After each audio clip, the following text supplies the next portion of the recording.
Fala pessoal, tudo bem? Como é que vocês estão? Bom dia. Bom dia, boa tarde, boa noite, né? Não sei que hora vocês estão aí é, vendo, né? Espero que de manhã, né? No horário, mas enfim, né? Ah, bom dia de qualquer dia da semana aí para quem for ver, para quem for rever o vídeo. Bem, espero que estejam todas e todos bem, né? Na medida do possível.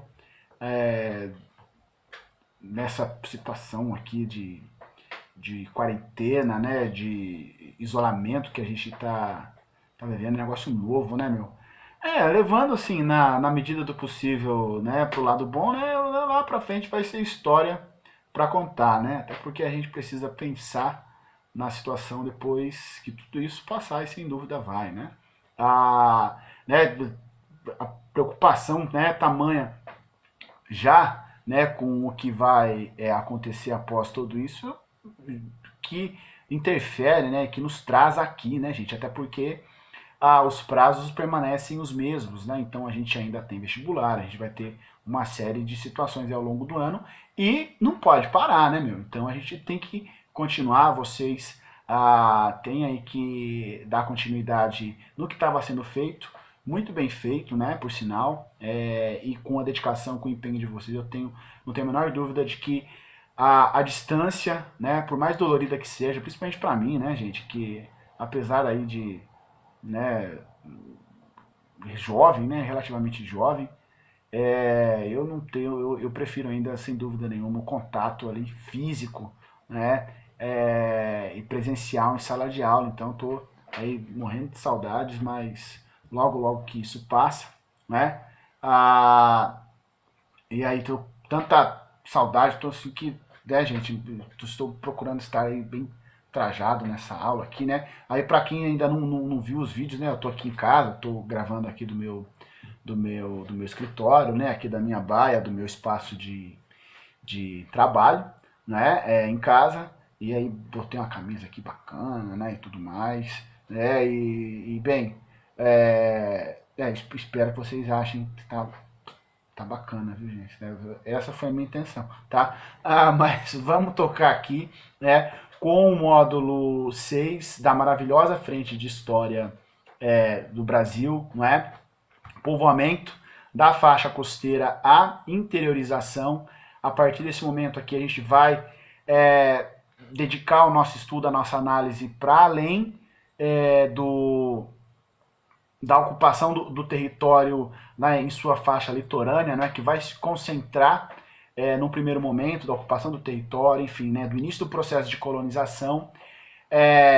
Característica essa, né, gente, que impacta, inclusive, a própria distribuição populacional hoje no Brasil atual, né? Boa parte da população, a maioria da população, ela se encontra, né, situada no litoral ou próxima a ele, né?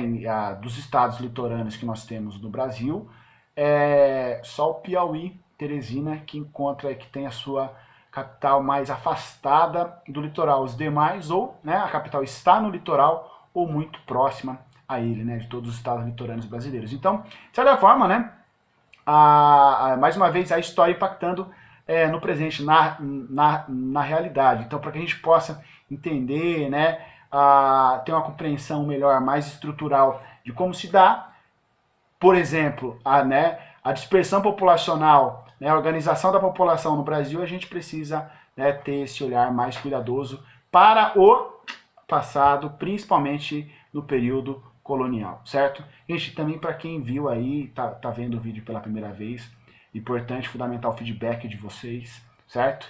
Aquilo que vocês pensam ou não do vídeo, o que pode ser melhorado e tudo mais. E também, né, se aí ver uma sombra, alguma coisa assim, um barulho estranho, né, gente, não se preocupem, não é nenhuma uma entidade, não. Muito provavelmente as minhas gatas aqui, né, que estão passando o lugar aqui do lado, o escritório aqui, ele dá já direto para um corredor, né, então elas entram e saem, tá? Mas até aqui não deu nenhum tipo de trabalho. Vamos ver se, né, elas não vão dar o ar da sua graça nesses vídeos, certo? Gente, vamos lá, tocando. Ó, é importante destacar mais uma vez, né, como foi dito, que no primeiro momento o povoamento, né, ele vai se concentrar aqui no litoral, certo? E por que no litoral, gente? Muito em virtude do pau-brasil e também dos engenhos de cana-de-açúcar que vão aí se estabelecer num contexto posterior, certo, ao período pré-colonial, que vai de 1500 até 1530, né, momento esse caracterizado principalmente do escambo, da atividade de troca, né, com os nativos no que tange ao pau-brasil, né? A partir de 1530 você tem, né, aí um esforço maior para que houvesse a instalação, né, de uma indústria canavieira aqui no Brasil. Indústria, entendam, né, gente? Um complexo de produção de açúcar, né, pautado na mão de obra escrava, né, naquela estrutura da plantation, né, da produção extrovertida, voltada para o mercado europeu, no latifúndio e também no engenho de cana de açúcar, certo? Essa situação ela vai vigorar ao longo do século XVI e vai encontrar aí, né, um ponto de inflexão, um ponto nevrálgico importante, fundamental, a União Ibérica. Vamos lembrar, resgatar aqui rapidamente o que foi, né, a União Ibérica. A União Ibérica ela se constitui de né, da união, né, da fusão das coroas portuguesa e espanhola sob o reinado de Filipe II após a morte do Sebastião, né, de Dom Sebastião no norte da África. Né, o trono português sofre então, né, de ficar vago e ao final das contas o seu parente, né, a pessoa mais aproximada a ele, né, de parentesco, de grau de parentesco, era, né, Filipe II, rei da Espanha, que termina então por também governar Portugal, iniciando assim então a fase de fusão, né, da União Ibérica, o contexto onde a América Portuguesa também se torna América Espanhola. Perfeito?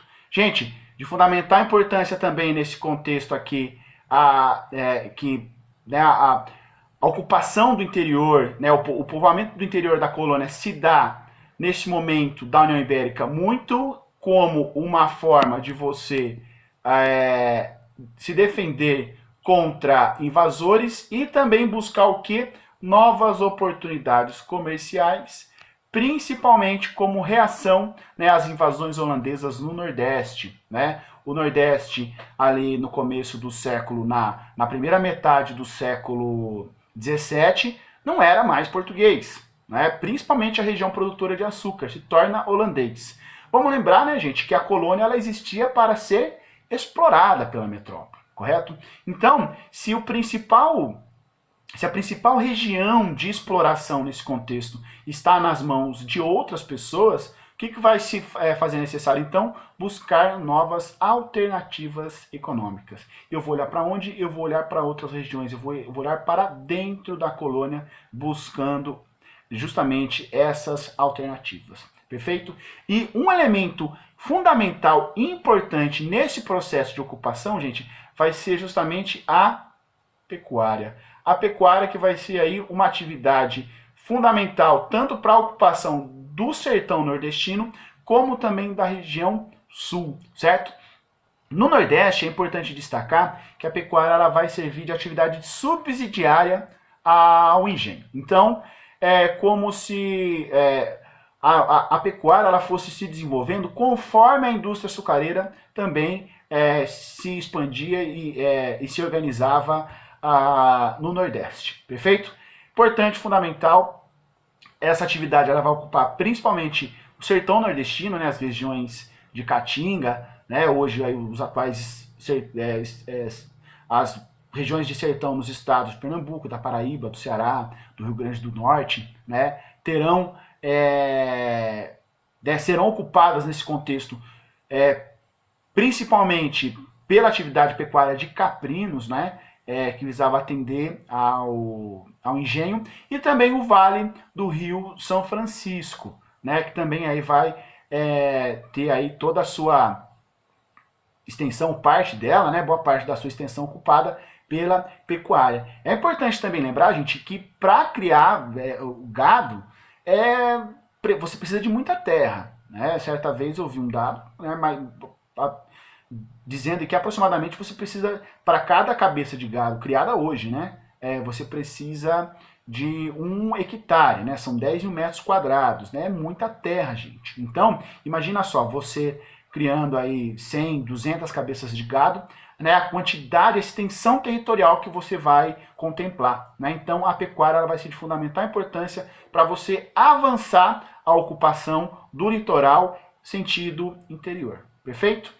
Moçada, nesse contexto aqui nós temos então a pecuária na região nordeste, e no norte, aqui também paralelo, né, a esse movimento, nós teremos como iniciativa de ocupação dessa região, aqui, né, gente, toma-se também o norte como também no estado do Maranhão, né? O Maranhão hoje é nordeste, porém é uma região de transição, né, entre o norte e o nordeste. Você tinha ali, primeiro, a necessidade de se proteger contra os invasores. Vamos lembrar que os franceses, eles tentaram ao longo do século XVI, né, no início da colonização, instalar 2 núcleos coloniais aqui no Brasil, né, na França Antártida, no atual ali, estado do Rio de Janeiro, e a França equinocial justamente no Maranhão, gente. Né? Então você precisa ocupar esses territórios. Né? Vamos lembrar um dos motivos que faz com que Portugal ocupe, né, inicie definitivamente o processo de colonização aqui no Brasil a partir de 1530, era a necessidade de você proteger a terra, né? Porque lembra lá, quem não dá assistência perde preferência, né, e abre a concorrência. Então, a partir desse momento, há necessidade de você proteger o território, certo? Então, vamos ocupar para proteger, mas vamos ocupar também para produzir, turma. Então, vejam, se estava rolando cana-de-açúcar lá no Nordeste, por que não rolar cana no Norte? Vamos tentar estabelecer, então, o quê? Expandir o cultivo da cana-de-açúcar ali do atual estado do Ceará até o Amazonas. Qual que vai ser a dificuldade, gente? Justamente em se tratando de uma região, né, de uma zona de transição climática, a cana-de-açúcar não vai se adaptar muito bem a esse bioma. Né? Então, de cara já não vai rolar essa produção, a exploração açucareira. O que vai ser de fundamental importância para a ocupação e para a busca de viabilidades econômicas na região norte, gente, a exploração das chamadas drogas do... Oh, meu Deus do céu. A exploração das chamadas drogas do sertão. Jeff do céu, o que serão essas drogas do sertão, da floresta? Que é o cachimbão da paz do indião lá? Não, não é isso, gente. Calma. Moçada, o que seriam essas drogas do sertão? Açaí, baunilha, pimentas, guaraná, a salsa parrilha, as castanhas, enfim, produtos da floresta, certo? Produtos esses, gente, que tinham mercado na Europa, principalmente no âmbito dos cosméticos.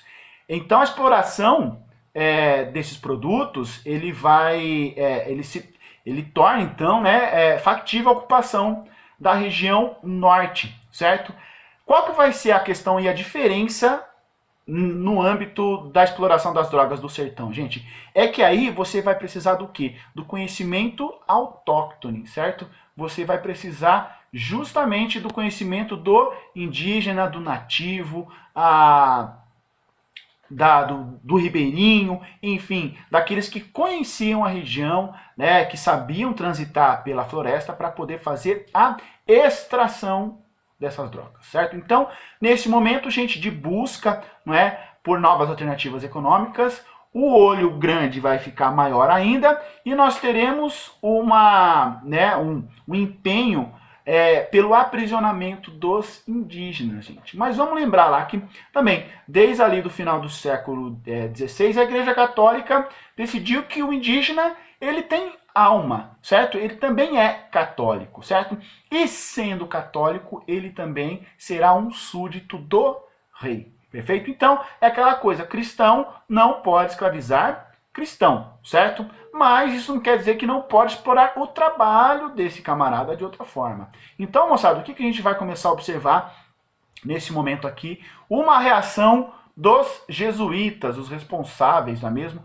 Pela catequização dos povos nativos. Só que, na mentalidade dos caras, eles vão pensar o quê? Ó, vamos cuidar, vamos resguardar a alma dos catequizados, não é mesmo? Dos indígenas, mas também vamos explorar a mão de obra desses camaradas aí em favor da ordem religiosa, né? Turma, as missões jesuíticas, elas muitas vezes aí contemplavam 4, 5, 6 mil indivíduos, né? Então imagina só você mobilizar todo esse universo de mão de obra para a extração dessas drogas do sertão e fazer com que isso pudesse oferir, ó, lucro também para a igreja, certo? Então, a exploração, a extração das drogas do sertão vai ser de fundamental importância, você vai precisar de conhecimento autóctone fundamental aí, correto? E também vai haver um embate entre colonizadores e também jesuítas para ver quem é que dominava, né, essa mão de obra, perfeito? Moçada, se ficou alguma dúvida, se ficou algum questionamento, chame eu lá no zap que a gente troca uma ideia e tenta aparar as arestas aí, firmeza? Vamos dando seguimento aqui.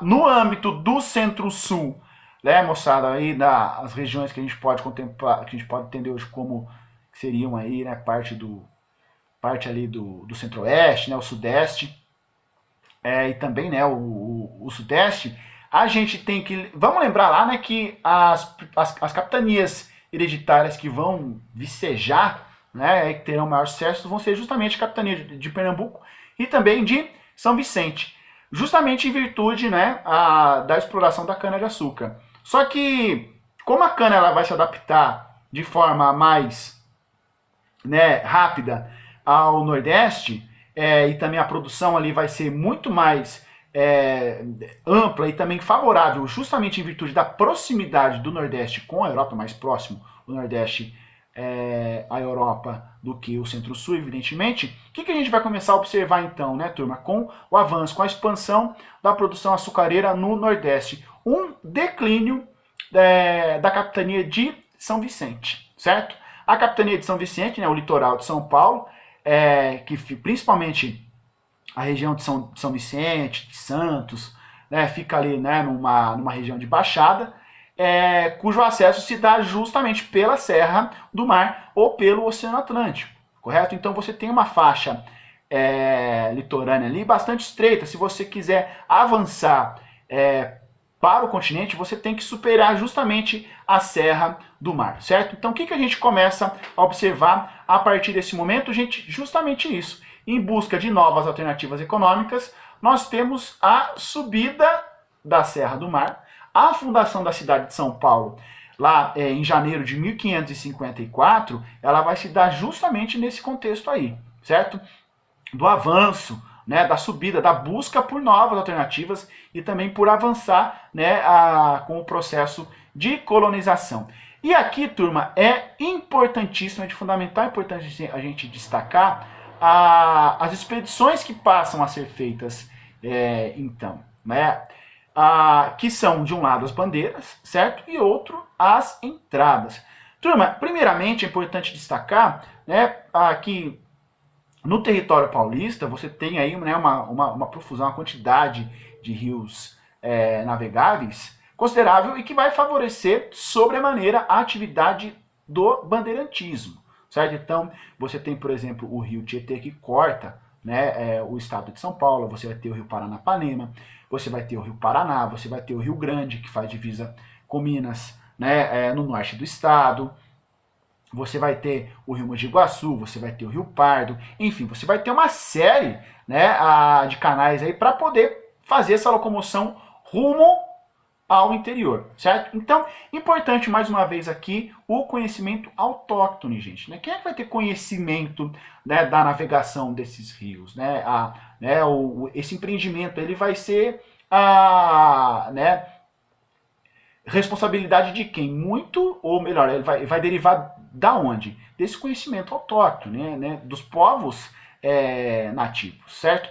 Então, no caso, das bandeiras, elas serão feitas por particulares e elas vão se dedicar, gente, principalmente a buscar novas alternativas econômicas, desde, né, da busca aí por metais preciosos, por pedras preciosas, até, né, o aprisionamento dos indígenas, ao passo que as entradas, para além dessas características, desses elementos comerciais, sendo as entradas, né, expedições promovidas pela coroa portuguesa, você também vai ter aí como finalidade o reconhecimento do território. Até porque, né, gente, vamos lembrar que o Tratado de Tordesilhas, ele era uma projeção, né? Você tinha ali certinho, correto, falou, olha, aqui é Portugal e aqui é Espanha.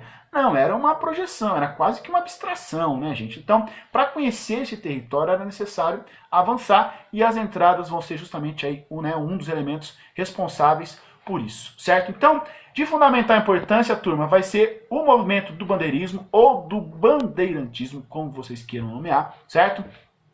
Que serão aí, né, que vai se dar nesse contexto de avanço para o interior da colônia, como eu coloquei, né, pelo leito dos grandes rios, né, e os tipos os tipos de expedição, gente, promovido pelos bandeirantes, né, aí serão o material de vocês lista 3 formas, certo? Nós teremos as expedições de apresamento, com vistas à escravização indígena, as expedições de prospecção, né, para tentar encontrar pedras e metais preciosos, e também o sertanismo de contrato, né, a destruição de quilombos e também de aldeias consideradas selvagens, bárbaras, com todas as aspas, né, gente, consideradas rebeldes, né, hostis à presença do homem branco, né. Aí você pode perguntar para mim, pô, mas Jeff, escravização indígena, a Igreja Católica ela não se opunha à questão da escravização indígena? É importante lembrar nesse contexto, gente, que nós estávamos vivendo o que aqui? A invasão holandesa lá no Nordeste, né? E a invasão holandesa no Nordeste, para além do controle da produção e do comércio açucareiro, os holandeses também vão controlar o quê? A entrada e saída de escravos aqui na colônia. Eles também vão se apossar, né, do tráfico negreiro. Ora, se não tem africanos para serem escravizados, quem é que vai entrar aí, pessoal, na dança? Justamente os indígenas. Então, mais uma vez, o aprisionamento dos indígenas vai ser visto aí como, né, uma alternativa econômica promovida pelos bandeirantes. Vão atacar onde, gente? Justamente as missões jesuíticas, como apontado, reunindo aí muitas vezes milhares de indivíduos, perfeito? Organizados, pacificados, né, e vulneráveis à ação desse pessoal aí dos bandeirantes, perfeito? Dando seguimento, olha só, aqui interessante, deixa eu botar a minha cara bonita pro lado de cá. Moçada, ó, vejam só que o que eu assinalei aqui, pouco a pouco, o que a gente tem com as expedições? O Tratado de Tordesilhas, traçado aqui, ó, ele pouco a pouco passa a ser o quê? Borrado. Por quê? As expedições, as bandeiras, gente, vejam só, elas vão avançar pelo interior da colônia, num território que, em tese, seria dos espanhóis. A gente pode perguntar também, falar assim, mas os espanhóis não vão achar ruim? Gente, os espanhóis eles vão achar ruim, mas aqui no sul, certo? Porque o sul aqui, ó, você vai ter rios navegáveis, né, o rio Paraná, o rio Uruguai, e também por esses rios você vai ter a escoação, né, a retirada. Gente, escoação e escoamento, não sei, vou usar os dois. Até a escoação, depois vocês veem aí e tal, né, igual aquela coisa, quando tenho dúvida, boto ponto e sinal ortográfico em tudo, para, né, vamos errar eu acho que é escoamento, escoação. Enfim, né, gente, para a retirada da prata produzida aqui, ó, na Bolívia, certo? Nessa região, a prata ela era escoada justamente pelo sul, né, pelo Rio da Prata. Então, os espanhóis eles vão invocar mais com a presença portuguesa justamente aqui no sul. Nessa região aqui, gente, os espanhóis eles vão aqui ocupar mais a foz do Rio Amazonas, mas ainda de forma muito tímida. Então, vejam só como vai ser importante as atividades do bandeirismo e das entradas, justamente porque você vai levar a ocupação portuguesa para além do Tratado de Tordesilhas, certo? E isso futuramente vai demandar novos acordos, né, entre espanhóis e portugueses sobre a ocupação aqui na América do Sul, certo? É importante também destacar, gente, que os bandeirantes, né, em torno deles formou-se, não é, a ideia do mito bandeirante, né? De que o bandeirante ele é um indivíduo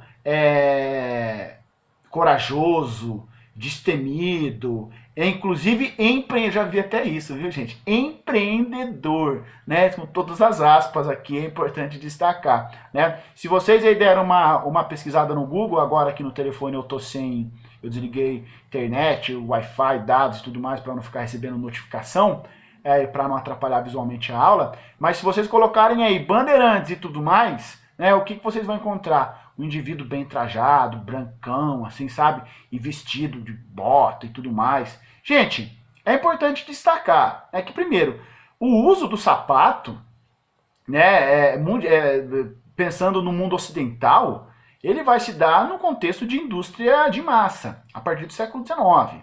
Né? Nesse contexto, quem é que usava sapato, gente? A aristocracia. E quem eram os bandeirantes? Gente, os bandeirantes eles eram esses europeus, né? Fortes e bonitos e só falta um óleo no corpo deles, assim, né? Pra ficar todo. Gente, era tudo isso, esses caras, gente? Não. Quem que eram os bandeirantes, na verdade? Eram mestiços, né? De brancos com indígenas. E quem eram? Eles eram esses cidadãos, essas pessoas destemidas, empreendedoras e tudo mais, corajosas. Moçada, eles eram, na verdade, inclusive isso foi dito no vídeo que eu passei lá da Guerra dos Palmares para o 3º ano, pelo professor Jean Marcel aqui da Unicamp, os bandeirantes eles serão refúgio de guerra, né? Eles vão estar ali para o que der e vier, né? Pagou, eu faço. Então, eles vão agir principalmente com o quê? Com violência, com desrespeito, com estupros e também assassinatos, gente. Né? Eles não serão pessoas que a gente pode designar como minimamente civilizados, certo? E é importante destacar que os bandeirantes, eles fazem parte, eles compõem de forma importantíssima a memória do estado de São Paulo, dos paulistas. Né?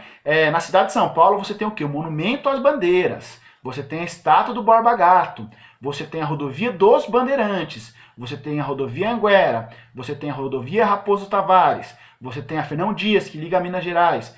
Enfim, né?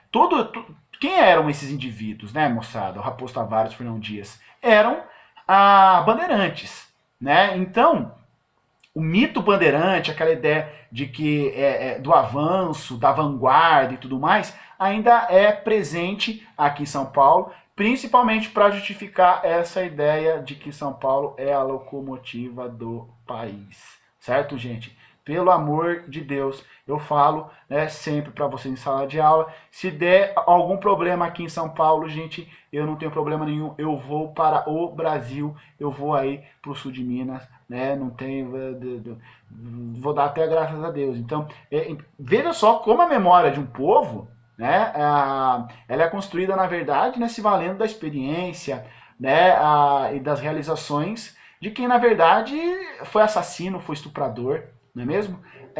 Então, importante, né, gente? Mais uma vez, lembrar, né, diferenciar os fatos, né, e a narrativa dos fatos, que muitas vezes são coisas completamente distintas, perfeito? Mais uma vez, moçada, dúvidas, perguntas, chama nós lá no Zap que a gente desenrola com vocês.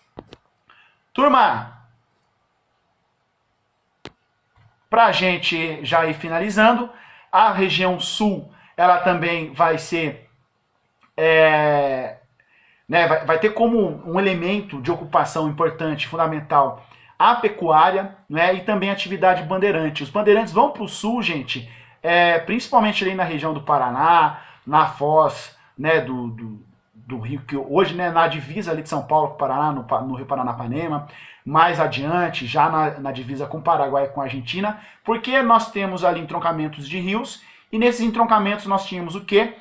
Missões jesuíticas. Esses caras iam até as missões jesuíticas para aprisionar os indígenas que lá estavam sendo catequizados, perfeito? Então, o avanço para o sul, se vocês observarem aqui no mapa à direita, né, a região sul também pertencia à Espanha pelo Tratado de Tordesilhas, e a pecuária nesse contexto aqui, gente, ela também, ao lado dos bandeirantes, ela vai atuar de forma decisiva como instrumento de ocupação, certo? E também com a descoberta, né, com o avanço da mineração, a pecuária sulista ela vai ser de fundamental importância para atender ao mercado consumidor da região mineradora, gente. Né? Seja ali com os animais de carga, seja também com o charque, com a alimentação, perfeito? Nesse contexto aí nós temos também a formação, né, de um núcleo colonial no Uruguai, pelos portugueses, aqui, ó, que a colônia fica bem no sul do Uruguai, aqui, gente, embaixo mesmo, aqui, ó. Vou pegar aqui, ó, né, de cara ali para Buenos Aires, colônia do Sacramento, não é? Região essa, inclusive a colônia de Sacramento, a cidade colônia de Sacramento, até hoje tem lá umas ruínas portuguesas que se assemelham muito à cidade de Paraty, né? Então, as formações ali arquitetônicas coloniais ainda preserva-se, né, a presença portuguesa nesse contexto. Gente, quem é que não vai gostar nem um pouquinho disso, né, da ocupação, da formação da colônia de Sacramento por parte dos portugueses, justamente os espanhóis sediados ali nesse momento na cidade de Buenos Aires. E por que não vão gostar? Porque a colônia de Sacramento, gente, dá de cara pro Rio da Prata, moçada, por onde passava boa parte das riquezas espanholas extraídas da América. Então é uma questão estratégica de segurança para os espanhóis do controle da foz do Rio do Prata, certo? Então nós teremos o que aí? Um embate entre espanhóis e portugueses já no século XVII. Essa situação ela vai ser resolvida só lá no século XIX, quando nós temos a independência do Uruguai em 1828, certo? Então, vejam só, turma, a atividade dos bandeirantes, a pecuária, tudo isso vai ser de fundamental importância para que os limites do Tratado de Tordesilhas eles sejam completamente o quê? Né? Alterados, né? Desrespeitados. A partir desse momento, como foi colocado, né, os bandeirantes avançam aqui por todo o centro-oeste e norte brasileiro e também vem para o sul, e essa região, vamos lembrar, né, gente, quem não ocupa tá andando bobeira, né? Quem não dá assistência abre concorrência e perde preferência, vamos lembrar disso aí. A partir desse momento, gente, de avanço do contexto, né, das expedições bandeirantes, das entradas, né, e também da ocupação do sul pelos portugueses, nós teremos a necessidade de se definir aí novos limites, né, da ocupação espanhola e portuguesa aqui na América do Sul, perfeito? Esses limites, gente, serão aí estabelecidos no Tratado de Madrid de 1750. O que esse tratado ele vai definir, moçada? Essa fronteira aqui, ó, em verde, outrora ocupando somente essa porção aqui a leste, os portugueses também passam a ocupar toda essa região aqui. Você pode pensar, nossa, Jeff, parece o mapa atual do Brasil. Exato, gente, né? O que está faltando aqui? O Acre, né, que vai ser comprado pelo Brasil da Bolívia lá no início do período republicano, e também aqui algumas regiões que o Brasil vai ganhar, né, vai tomar do Paraguai após a vitória na guerra do Paraguai lá no século XIX, durante o Segundo Império, certo? Então, é de fundamental importância destacar que a atividade dos bandeirantes vai ampliar de forma significativa a ocupação portuguesa na América do Sul, certo? Isso será, sem dúvida nenhuma, uma das principais características, né, que os vestibulares podem aí vir cobrar de vocês, gente, né? A consequência do bandeirantismo vai ser justamente o avanço né, das fronteiras portuguesas na América Latina. E também é importante destacar, né, como a memória, no caso aqui de São Paulo, se situa, se baseia, né, nos fatos e no comportamento desses indivíduos que se comportavam de forma violenta, com estupros e assassinatos. Perfeito? Moçada, eu paro por aqui, aqui já é assunto da nossa próxima aula, e aguardo vocês para os exercícios e também para eventuais dúvidas. Beijão.